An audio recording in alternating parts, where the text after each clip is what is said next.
विकास का नाम पे कुछ नहीं किया, सिर्फ गांव में जितनी फैमिली ठीक बढ़िया ठीक ठाक उनको सरपंची का उसमें अड़जा दिया कि भाई तू मेरी पार्टी में, तू मेरी पार्टी। हमने जो मेहनत कर रखी है, तैयब हुसैन घासेड़े जी ने जो मेहनत कर रखी है कि वो सिर्फ ठोंडाओं पे नहीं कि उन्होंने आम जनता पे की है, और आम जनता हमारे साथ है और इंशाल्लाह हम चुनाव निकालेंगे। मैं तो जनता से ये अपील करना चाहता हूँ कि आप अगर किसी आदमी को एमएलए बनाना चाहते हो तो तैयब जी को बनाओ, कि उसने जनता के बीच में मेहनत भी करी है और उसको 20 साल भी लड़ते लड़ते हो गए, कि उसको बेचारा समझ के आप वोट करो। मेरी आपसे हाथ जोड़ के अपील है कि उसको आप इस बार मौका दो एक बार। नूह में वोट करेंगे हम तैयब हुसैन को।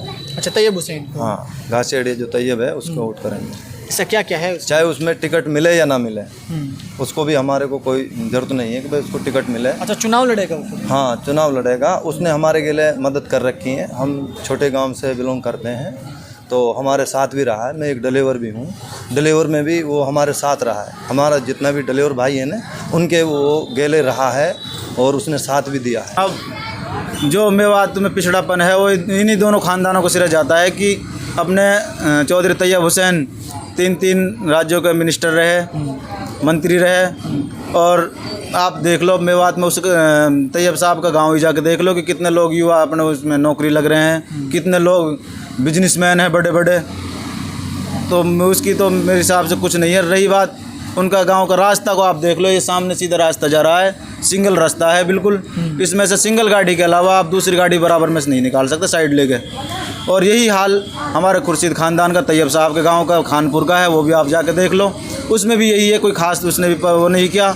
बस इनको अगर मेवात के भाईचारे को किसी ने ख़राब किया है तो वो आफ्ताब अहमद है या उसके कार्यकर्ता हैं। क्यों? क्योंकि उन्होंने 377 76 जैसा कंडक्टर, जिस टाइम वो मंत्री रहे उस टाइम कंडक्टर्स की भर्ती आई थी, उसको बेच दिया। और विकास का नाम पे कुछ नहीं किया, सिर्फ गांव में जितनी फैमिली ठीक बढ़िया ठीक ठाक उनको सरपंची का उसमें अड़जा दिया कि भाई तू मेरी पार्टी में, तू मेरी पार्टी में। हरियाणा में चुनावी अखाड़ा सज चुका है और 1 अक्टूबर को हरियाणा की सभी 90 सीटों पर एक साथ मतदान होगा और 1 अक्टूबर को यह भी पता चल जाएगा कि किसकी हवा बंद होगी या फिर किसकी हवा चलेगी। जैसे जैसे चुनावों का एक एक दिन कम होता जा रहा है, वैसे वैसे नेताओं की धड़कनें तेज हो रही है। इस वक्त मेरी मौजूदगी नूह के सौख गांव में है। मेरे साथ कुछ युवा जुड़े हुए हैं। इनसे एक बार जानने की कोशिश करूंगा कि जो नूह का माहौल है इस बार कैसा रहेगा और जो नूह विधानसभा की जो सीट है वो किसके पाले में गिरेगी। चलिए एक बार जानते हैं। जी, क्या नाम है? जी, मेरा नाम मुस्तकीम है। गांव कौन सा है? मेरा गांव सौंख है। अच्छा, और मैं पूर्व में अभी लोक समिति का चुनाव लड़ा है। मैंने वार्ड नंबर 26 से बने से जी, और उसमें मेरी सेकंड पोजीशन रही। बहुत अच्छे तरीके से मैंने चुनाव लड़ा और सेकंड पोजीशन, आपको पता है कि सेकंड पोजीशन पाना और जिसमें रहना टपकन सौंख और बीमा जैसे गांव लग रहे हैं, तो उसमें बहुत बड़ी मशक्क़त करनी पड़ी और फिर अल्लाह का शुक्र है कि मैंने दूसरी पोजीशन प्राप्त करी। और तो मुस्तकीम जी, 1 अक्टूबर को विधानसभा चुनाव का मतदान होना है। मैं नूह विधानसभा सीट की बात कर रहा हूँ जी। तो यहाँ से 2 दिग्गज परिवार हैं। यस। आफ्ताब अहमद हैं जी, चौधरी जाकिर हुसैन हैं।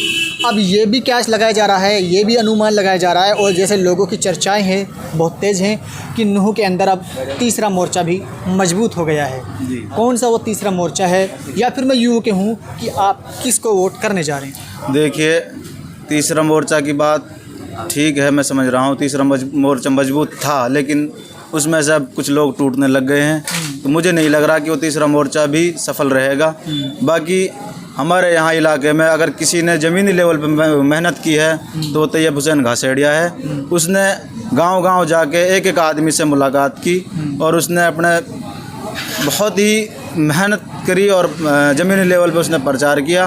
और मुझे लग रहा है कि अगर उसको टिकट मिला इनेलो का तो वो टिकट भी निकाल सकते हैं। अगर किसी उसके अलावा किसी और पर्सन को टिकट मिलता है तो मुझे नहीं लग रहा कि इनेलो यहाँ से टिकट निकालेगी।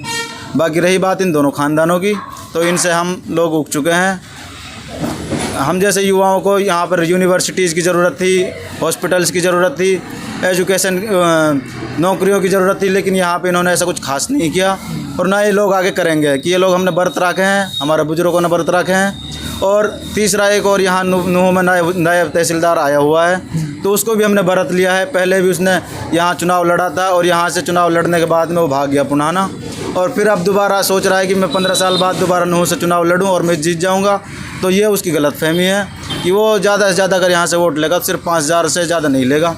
बाकी हाँ, मैं अपना निजी सर्वे बता रहा हूँ मैं जनता से जुड़ा हुआ हूँ। ये नहीं है कि मेरे पास कोई हवाई बात है कि मैं अपना बेसिकली अपने नॉर्मल फैमिली से बिलोंग करता हूँ और गाँव में ही रहता हूँ ज़्यादातर टाइम। अच्छा, लोग चौधरी जाकिर को मेवात का 36 बिरादरी का चौधरी मानते हैं, दूसरा आफ्ताब अहमद हैं जी, लेकिन जनता की जो आवाज़ ये भी है कि जो मेवात का पिछड़ापड़ का कारण है वो दो खानदान रहे। क्या यस, ये नहीं, आपकी बात से मैं सहमत हूँ जनाब।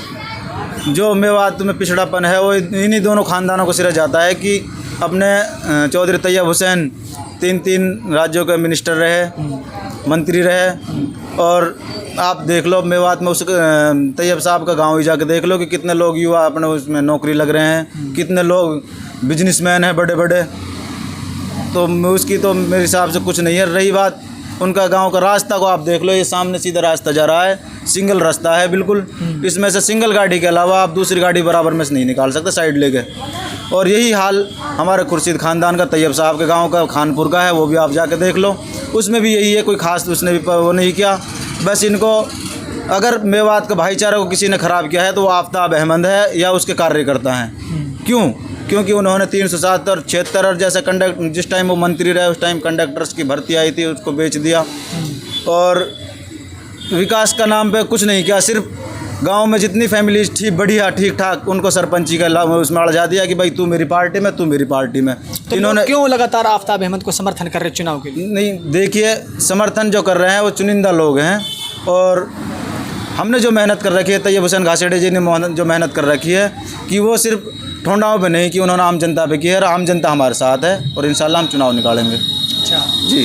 और आफ्ताब अहमद और जाकिर हुसैन ने कोई नूह के अंदर, कोई मेवात के अंदर विकास नहीं करा? नहीं, कोई विकास नहीं करा है। उनको याद किया जा सके? नहीं, कोई ऐसी खास चीज़ आप बता दो कहीं पे, अगर तैयब हुसैन जाकिर हुसैन का कोई पत्थर लग रहा हो या खुर्शीद का आफ्ताब अहमद ने कोई ऐसा विकास कराया हो तो आप बता दो, गिना दो हमें।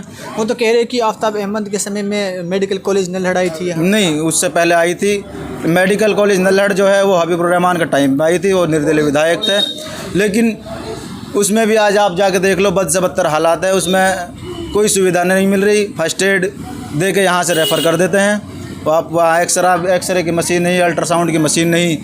फिर जब एक्सरा छोटी छोटी चीज़ें ही नहीं हो रही तो फिर क्या हो रहा है इतने बड़े हॉस्पिटल का। तो विधानसभा चुनाव नज़दीक हैं, तो जाकिर हुसैन और आफ्ताब अहमद के लिए जनता से क्या अपील करोगे? मैं तो जनता से ये अपील करना चाहता हूँ कि आप अगर किसी आदमी को एमएलए बनाना चाहते हो तो तैयब जी को बनाओ, कि उसने जनता के बीच में मेहनत भी करी है और उसको 20 साल भी लड़ते लड़ते हो गए, कि उसको बेचारा समझ के आप वोट करो। मेरी आपसे हाथ जोड़ कर अपील है कि उसको आप इस बार मौका दो, एक बार उसका भी देख लेते हैं कि वो कुछ करता है या नहीं करता है। अगर ये चीज़ तो ऐसी है कि हर 5 साल में फिर फसल तैयार हो जाती है, फिर काट लो आप, फिर बदल देना। अगर इस बार अगर कहीं ना कहीं आपकी बातों से लगता है कि नूह के अंदर तीसरे मोर्चे की ज़रूरत है। और तीसरे मोर्चे में अगर तैयब हुसैन जी को टिकट मिलता है तो मैं मानता हूं कि उसको वो टिकट निकाल लेगा और किसी के बस नहीं। आप किसे वोट करोगे? 1 अक्टूबर को विधानसभा चुनाव का मतदान होना, किसे वोट करोगे नूह में? नूह में वोट करेंगे हम तैयब हुसैन को।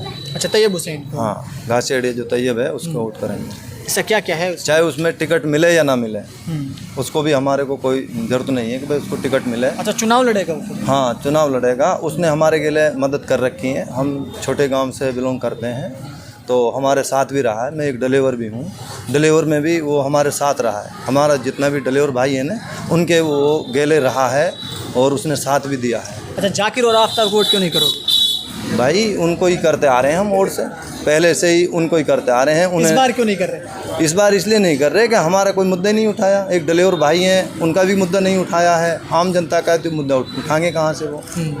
अब के हम नया कोई नेता चुना है तो ये तैयब चुना है। तैयब करोगे? हाँ, उसको नहीं करोगे? हाँ। तो ये थे मेरे साथ मैं जो इस वक्त मेरी मौजूदगी है सौंप गांव में है, जो कि वो चौराहे के गांवों को जोड़ता है। ये दो मेरे साथ यहाँ के व्यक्ति हैं कि ये एक है जो इस्लामपुर गांव का एक छोटा सा गांव है, और दूसरा है वो सौंग गांव का है। तो इनसे जानने की कोशिश की, आप लोगों ने उनको सुना देखा कि यहाँ ऐसा लगता है उनकी बातों से कि यहाँ के लोग, यहाँ के जो नूह की जो जनता है, इनको तीसरे मोर्चे की ज़रूरत है, क्योंकि ये जो दो परिवार हैं, खुर्शीद परिवार और तैयब परिवार, इन दो परिवारों से ये लोग थक चुके हैं, क्योंकि हर बार ये लोग इनसे वोट मांगते हैं और वोट मांगकर वोट ठग कर इनसे चले जाते हैं, ऐसा इनका कहना है। इसलिए ये कहते हैं कि इनका कहना है जो तैयब हुसैन घासेडिया है उनको वोट करें और उन्हीं को विजय बनाएं, और वो ही जो यहाँ की नूह की जनता है उनका भला सोच सकते हैं। बड़ी अपडेट के लिए बने रहिए सिर्फ और सिर्फ RTV हरियाणा के साथ। मैं हूँ मुबारिक खान।